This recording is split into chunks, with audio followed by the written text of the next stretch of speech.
दिल्ली में जंतर मंतर पर इस वक्त मैं मौजूद हूं और जिस तरह से यूजीसी के द्वारा कुछ नई गाइडलाइंस जारी की गई यूनिवर्सिटी कैंपस में जातिवाद पर रोक लगाने के लिए या फिर किसी भी प्रकार का डिस्क्रिमिनेशन जो होता है उस पर रोक लगाने के लिए, लेकिन हमने देखा कि किस तरह से उन नियमों का विरोध किया गया और उसके चलते सुप्रीम कोर्ट को उन पर रोक लगानी पड़ी है। आज दिल्ली में जंतर मंतर पर तमाम स्टूडेंट्स, तमाम प्रोफेसर्स जो है प्रोटेस्ट कर रहे हैं और ये मांग कर रहे हैं कि सिर्फ यूजीसी द्वारा वो नई गाइडलाइंस ही नहीं, उससे और भी ज़्यादा मजबूत कानून बनाने की ज़रूरत है। जिस तरह से यूनिवर्सिटी कैंपस में डिस्क्रिमिनेशन के केसेस में वृद्धि हुई है। तो मेरे साथ में सिद्धार्थ रामू जी हैं जो लेखक हैं और स्वतंत्र पत्रकार हैं। सर से हम बात करेंगे। सर, कैसे देखते हैं ये जो पूरा हमने देखा कि एक नई गाइडलाइंस का विरोध इतने बड़े पैमाने पर किया गया, सुप्रीम कोर्ट को उस पर जो है रोक लगानी पड़ गई 1-2 दिन के अंदर ही। देखिए, पहली बात तो ये है कि मैं इससे सहमत नहीं हूँ कि सुप्रीम कोर्ट को रोक लगानी पड़ गई। सुप्रीम कोर्ट ने विरोध प्रदर्शनों का रोक लगाने के लिए बहाने के तौर पर इस्तेमाल किया। उससे ज़्यादा पर जो प्रदर्शन हो रहे हैं इस समय दलित बहुजनों के हो रहे हैं कि आपने इसको रद्द क्यों कर दिया, तो क्या सुप्रीम कोर्ट उसको कर देगा? रोक लगाना नहीं पड़ा, सुप्रीम कोर्ट ने उसके बहाने के लिए इस्तेमाल किया। और सुप्रीम कोर्ट के बारे में अगर ये कोई सोचता हो कि जहाँ तक दलित बहुजनों का सवाल है और आरक्षण का सवाल है और दलित बहुजनों और द्विजों सवर्णों के बीच के संघर्ष का सवाल है, तो सुप्रीम कोर्ट ने हमेशा 1991 से लेकर के आज तक द्विसवर्णों का पक्ष लिया है। आपको मालूम है कि इस देश में संविधान ने SC/ST के लिए आरक्षण का प्रावधान किया, उस समय OBC के लिए आरक्षण का प्रावधान नहीं था। तो सुप्रीम कोर्ट ने क्या किया, जो ही वो आरक्षण लागू हुआ, मद्रास मेडिकल उस समय मद्रास था, तमिलनाडु नहीं बना था, उसका मद्रास राजनाम था। जो ही पहला आरक्षण लागू किया गया, मद्रास हाई कोर्ट में याचिका दाखिल हुई और उस याचिका में आरक्षण को रद्द कर दिया गया और ये कहा गया कि जो SC/ST का आरक्षण है वो संविधान के समता के कानून का उल्लंघन है। और फिर वो मामला सुप्रीम कोर्ट के में, और सुप्रीम कोर्ट ने भी कह दिया कि हाँ, ये संविधान के बरकरार रखा, उल्लंघन है, बरकरार रखा। उसके बाद जाकर के पहला संविधान संशोधन हुआ और तब जाकर के आरक्षण की बहाली। आपको दूसरा उदाहरण देखा, जो ही 27% OBC का आरक्षण लागू हुआ, उस पर तुरंत ही स्टे लगा दिया सुप्रीम कोर्ट ने और 2.5 सालों तक वो सुप्रीम कोर्ट उस पर कुंडली मार करके बैठा रहा और तमाम तरह के ऐसे संशोधन करके जिससे ठीक से लागू न होने पाए और फिर उसको पास किया। अब आप तीसरी देश के लिए पदोन्नति में आरक्षण का सवाल, सुप्रीम कोर्ट ने तुरंत ही उस पर रोक लगाई और बहुत सारे लोगों को जो पदोन्नति मिल चुकी थी उसको सुप्रीम कोर्ट ने कहा कि डिमोशन कर दिया। ये संख्या लाखों की थी। जो EBWS आया, एक दिन के लिए भी स्टे नहीं लगा, उस पर जोनल लागू हो गया, यानी द्विसवर्णों को आरक्षण दिया जाए, जो कि संविधान के किसी भी प्रावधान में है ही नहीं है। सोशल एजुकेशनल बैकवर्डनेस में सोशल बेसिक एलिमेंट है, लेकिन उसको उन्होंने क्या कर दिया कि वो जायज है। आप ST/ST पे देख लिए, सुप्रीम कोर्ट ने ST/ST एक्ट रद्द कर दिया। 2 अप्रैल 2018 का अगर आंदोलन नहीं हुआ होता, फिर उसके बाद संविधान संशोधन हुआ, ST/ST एक्ट बना और 2026 में ये। और आपने वो बयान पढ़े हैं जिसमें कहा गया है कि ये जो हो रहा है इससे देश की एकता अखंडता को खतरा है, बंटवारा, यानी जो ही द्विज सवर्ण वर्चस्व को चैलेंज मिलता है, देश का एकता अखंडता खतरे में पड़ जाती है। तो ये जो आप ये कह रहे हैं कि विरोध प्रदर्शनों के चलते, या कोई भी कह रहा है सुप्रीम कोर्ट को लगाना नहीं पड़ा, विरोध प्रदर्शनों को सुप्रीम कोर्ट ने बहाने के तौर पर इस्तेमाल किया है। और जितना विरोध प्रदर्शन थे, इतनी औकात नहीं है, इतना सड़क पर नहीं आ जाते हैं, दलित बहुजन से ज्यादा सड़क पर आ जाते हैं। लेकिन मेन बात क्या है, उसको मीडिया बोलेगी लेकिन जा रहा है, सोशल मीडिया में हिंसा हो जाएगी, मंत्री नेता बोलेंगे हिंसा हो जाएगी, और उसके बाद क्या होगा। और वो ऐसे ही हमारे राजनीतिक नेता हैं। आप अपने राजनीतिक नेताओं का अपने बयान देखिए। अगर ये पूरा जो आंदोलन चल रहा है ना, अगर एक्टिविस्ट इंटेलेक्चुअल आंदोलन न चलाएं तो हमारे नेता कहाँ खड़े? हमारे नेता तो समर्थन कर रहे हैं, आत्मसमर्पण की मुद्रा में। जो NDA सहयोगी है उन्होंने मुंह नहीं खोला, चाहे वो नीतीश बाबू हो, चिराग बाबू हो, प्रिया पटेल हो, किसी ने मुंह नहीं खोला। बहन जी ने, मायावती जी ने तो साफ कह ही दिया कि बड़ा अच्छा निर्णय है, और अखिलेश जी ने एक जलेबी पार करके कह दिया कि अरे उसका वो कर दिया। उनका तो कुछ समझ ही नहीं आ रहा कि पक्ष में बोला है, तो इससे उतना वो मनबड़ हो गए हैं। संघ उनके साथ है, भाजपा उनके साथ है, दलित बहुजन नेता उनके साथ हैं, तो इतनी मनबड़ ही उनके अंदर हो गई है को कुछ भी करा सकते हैं। लेकिन सर क्या लगता है, आप कह रहे हैं कि प्रोटेस्ट का इतना असर नहीं है, बहाना लिया गया। सुप्रीम कोर्ट में जब सरकार की तरफ से जो पक्ष रखना चाहिए था सरकारी वकील को, उन्होंने इस मामले में कोई दलील नहीं दी, जबकि यूजीसी ने खुद जो है अपने आंकड़ों के आधार पर ये गाइडलाइंस जारी की। यूजीसी ने अपने आंकड़ों के आधार पर नहीं किया था, इसी सुप्रीम कोर्ट ने ही तो कहा था कि इसके लिए कानून की जरूरत है और उसको देखा जाना चाहिए। ये तो सुप्रीम कोर्ट ने जब उनके सामने वो पेश हुआ तो कहा था कि इसकी जरूरत है, जब देखा जाना चाहिए। लेकिन जब वो रखा गया सामने और सरकार की ये पॉलिसी रही है, हर प्रदेश इस देश में 27% ओबीसी का आरक्षण लागू करते हैं, पंचायत में लागू करते हैं, आरक्षण बढ़ा के 63% कर देते हैं और अंत में सबको मालूम है हाईकोर्ट सुप्रीम कोर्ट रद्द कर देगा। तो एक राजनीतिक तरीका बन गया है कि हम तो करना चाहते थे, सुप्रीम कोर्ट ने इसको रद्द कर दिया। यानी आप इसका श्रेय भी ले लीजिए और उसको खत्म भी करा दीजिए। और मुझे कोई डर नहीं लगा। ये जो सुप्रीम कोर्ट अभी एक दिन पहले उनका बयान देखे मुख्य न्यायाधीश का, वो कह रहे हैं कि मजदूरों के आंदोलन के चलते, ट्रेड यूनियन के चलते इस देश की फैक्ट्रियां बंद हो गई। वो कह रहे हैं कि घरेलू नौकरानियों का न्यूनतम वेतन तय ही नहीं होना चाहिए, क्योंकि अगर न्यूनतम वेतन तय हो जाएगा तो फिर उनको काम ही नहीं मिलेगा। वहाँ जो बैठे हुए लोग हैं वो पूंजी और कारपोरेट, और सुप्रीम कोर्ट पूंजी, कारपोरेट और दूसरे वर्णों के हितों के लिए ही काम करता है। यही वो सुप्रीम कोर्ट है। जब जो भी लैंड रिफॉर्म हुआ उसके मार्ग में इसी ने अवरोध लगाया।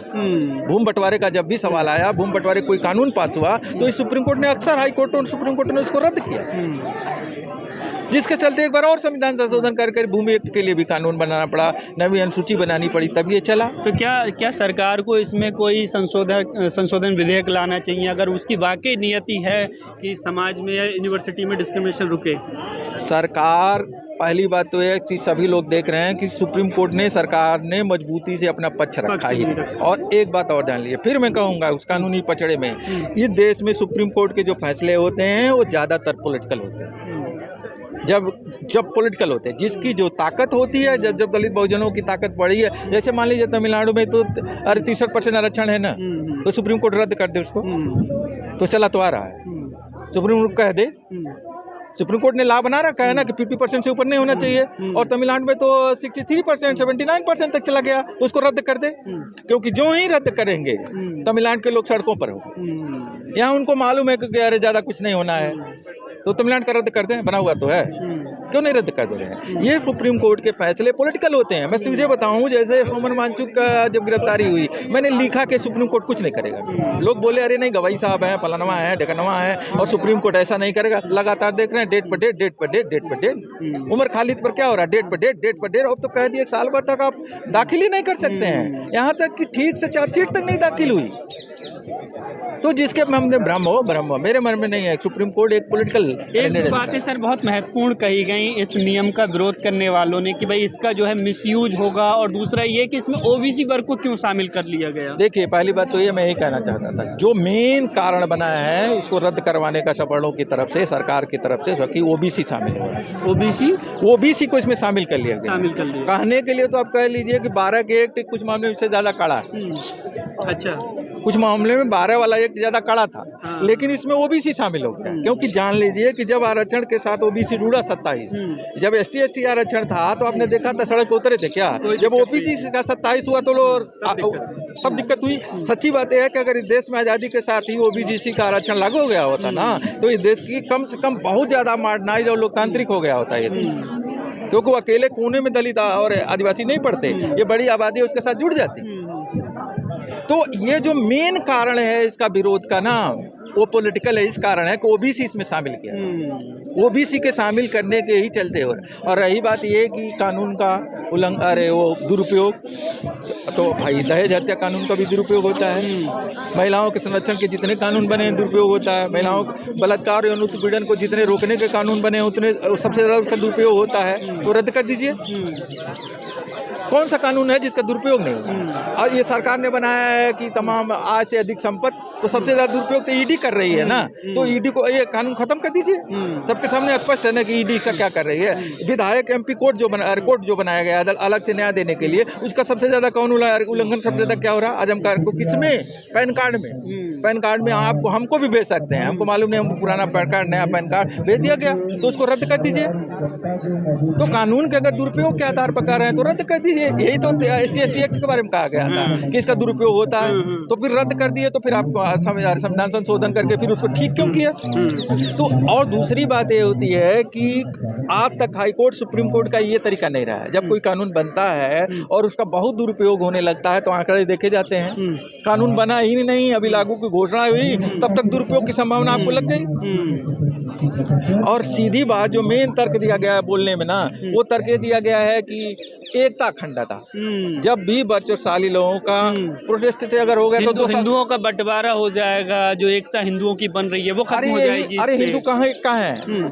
वैसे ये भी जान लीजिए जो हुआ है ना, मैं तो मानता बहुत सही हुआ। अच्छा, सही है, मैंने हुआ, सबका असली चेहरा हो गया। हिंदू सब लोग हिंदू हो गए, सब लोग रहा था हिंदू हो गए, अब तो हिंदू हो गए हैं, दलित भी हिंदू। कहाँ जाति है, कहाँ पार्टी है, जाति सूचक गालियां दे रहे, कहाँ अरे ऐसे ऐसे शब्द कह रहे हैं, तो ये सब हिंदू हो गए। असल बात समझ में आ गई।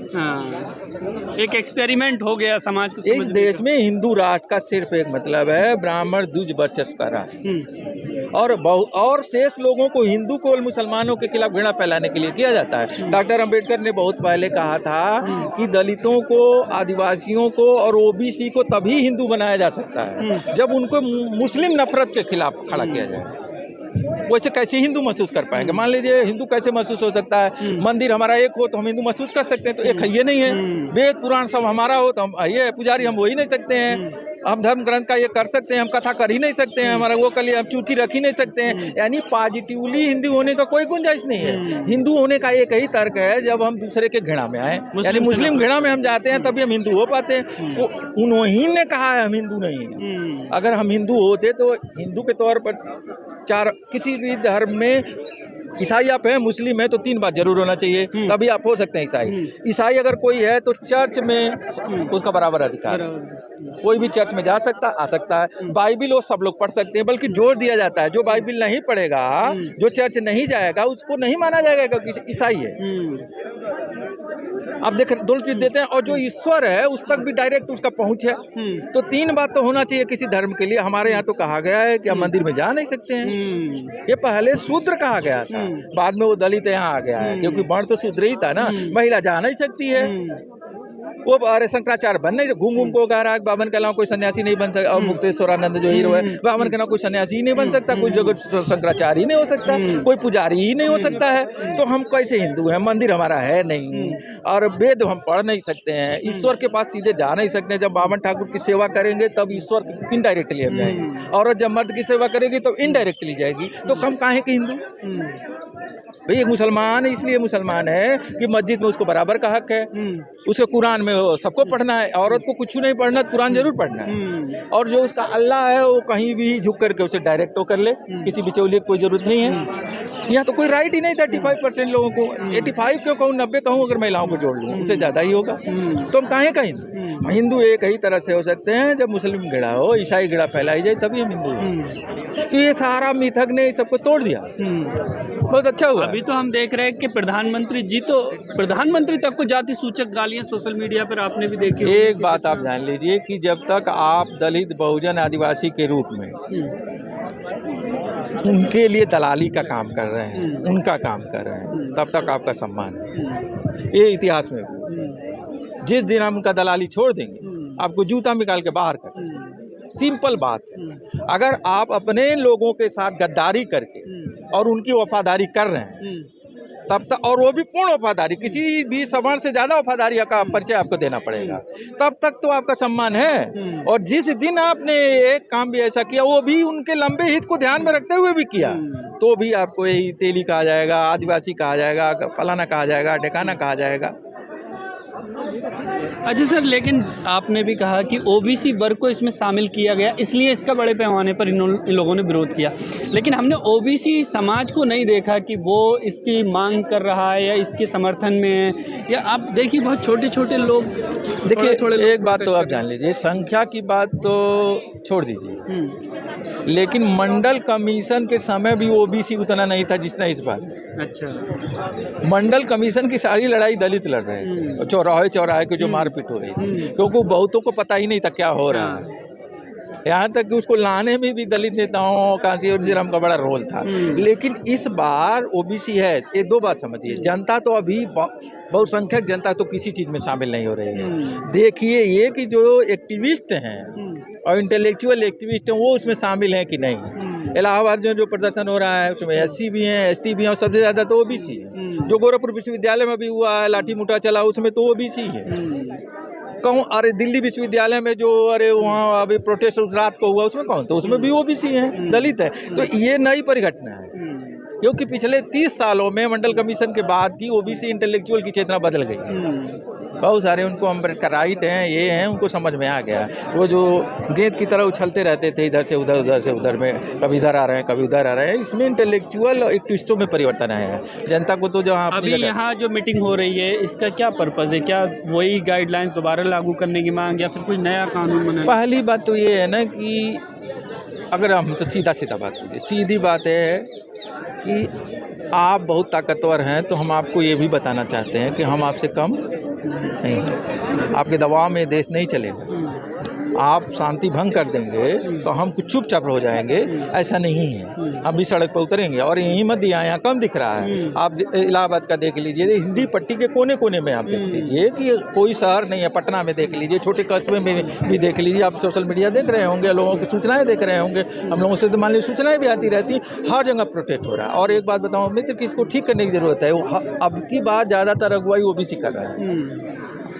अब उसमें ये सब में मत जाइए कि ओबीसी के कुछ जातियों समूहों के लोगों का ज़्यादा वैचारिक चेतना तो वो कर रहे हैं, कुछ का कम है तो अभी क्या मतलब क्या डिमांड, क्या प्रेशर डालने की कोशिश है? पहली बात तो ये है कि सरकार इसको परसू करे, रिवीजन याचिका दायर करे, इसको तुरंत पहले सुप्रीम कोर्ट के इस सिस्टम को खत्म कराए। दूसरा बात ये है कि अगर ये न होने वाला हो तो संविधान संशोधन लाइए, प्रॉपर कानून बनाइए। और जब लड़ाई शुरू ही हो गई है तो इस कानून में जो वीकनेस थे उसको भी दूर कीजिए। कुछ मामलों में बहुत वीकनेस थी, उसको भी दूर कीजिए। क्योंकि हम तो मान लीजिए थे, चलो भाई थोड़ा वीकनेस के था, हमसे पूछिए तो हम तो सीधे इस नाते मान लिए थे कि ओबीसी को भी प्रोटेक्शन। अरे यार इस गाँव, आप गांव की सच्चाई देखिए, हमारे गांव में दलितों को किसी की हिम्मत नहीं है कि दलितों को कुछ बोल ले सीधे।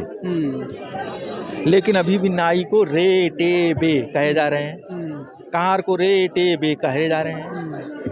यानी जो अति पिछड़ी जातियों के छोटे समूह हैं, जो सर्विस प्रोवाइडर हैं, उनका अपमान ज़्यादा हो रहा है। और विश्वविद्यालय हर जगह उनका होता है, उनका कोई प्रोटेक्शन ही नहीं है। तो उनको ओबीसी कह दिया गया, और जो ओबीसी कहा जाता है तो उसका मतलब हो जाता है कोई ऊपर का कुर्मी या कुशवाहा या मौर्य या यादव। हालांकि यादव के 85% की हालत देश में बहुत ख़राब है। इन यादव वो भी बहुत सारी जगह पर अपमान झेलते हैं। गरीब लोग जब अरे बड़े हो जाते हैं तो उनको पहलवान चाचा लोग कहते हैं, और जब गरीब रहते हैं सदुआ चाचा कहते हैं, सदुआ कहते हैं। मतलब उनकी भी स्थिति है। लेकिन फिर भी मान लीजिए डोमिनेंट, थोड़ा मान लीजिए ताकतवर भी मान लें, लेकिन ये जो 36% 35% अति पिछड़ा है, इनविजिबल है, ये दलितों से ज़्यादा इसका अपमान हो रहा है गांव से लेकर। इसके अलग से प्रोटेक्शन की जरूरत है।